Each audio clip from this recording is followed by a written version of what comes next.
యానాంసి వారు కనకాలపేట గ్రామంలో కొలువై ఉన్న శ్రీ దుర్గాదేవి అమ్మవారు గాయత్రీదేవి అలంకరణలో భక్తులకు దర్శనమిచ్చారు. 39వ దేవీ శరన్నవరాత్రి మహోత్సవాలలో భాగంగా 3వ రోజు ఆలయం వద్ద విశేష పూజలు నిర్వహించారు. ఆలయ అర్చకులు బ్రహ్మశ్రీ కోణభట్ల శ్రీరామచంద్రమూర్తి, సాయి సతీష్ శర్మ బ్రహ్మత్వంలో అమ్మవారికి పూజలు నిర్వహించారు. కవల తిరుమల నాయుడు కుటుంబ సభ్యులచే అమ్మవారి గాయత్రీదేవి అలంకరణ పూజలు జరిగాయి. కనకాల సూర్యనారాయణ బ్రదర్స్ మరియు సన్స్, కనకాల కామరాజు కుటుంబ సభ్యుల సహకారంతో కోన అప్పారావు మాస్టర్ బృందంచే భజన కార్యక్రమాన్ని నిర్వహించారు.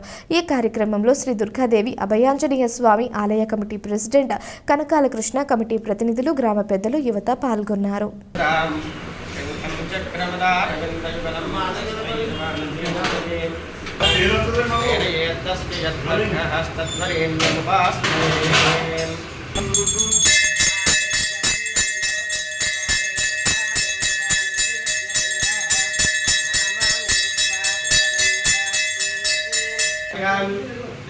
देवता स्वरूपिणी गायत्री देवताभ्यो नमः। नीराजनन्दविषयान् जय दुर्गा भवानी की जय।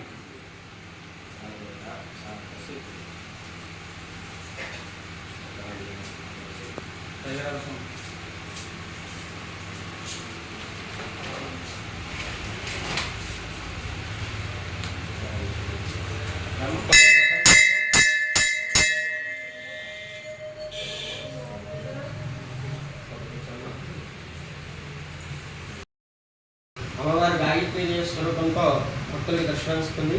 అమ్మవారి పంచవర్ణములతో దశాష్టములతో హంసవాహనారూఢుడై అమ్మవారు ఉంటుంది. అటువంటి తల్లి గాయత్రి వేదమాత, వేదానికి అన్నింటినీ కూడా తల్లి. అటువంటి వేదమాత ఈరోజు అలంకరణతో భక్తులకి దర్శనమిస్తుంది. ఆ తల్లికి దండం పెట్టుకున్నప్పుడు కూడా చెప్పండి. సర్వ చైతన్య రూపాంతాం ఆద్యాం విద్యాం చ ధీమహి తన్నో బుద్ధిం జ్ఞానః ప్రచోదయాత్. శ్రీ మహాకాళి మహాలక్ష్మి మహాసరస్వతి దుర్గా స్వరూపిణి గాయత్రీ దేవ్యే నమః. ప్రార్థన నమస్కారం సమర్పయామి.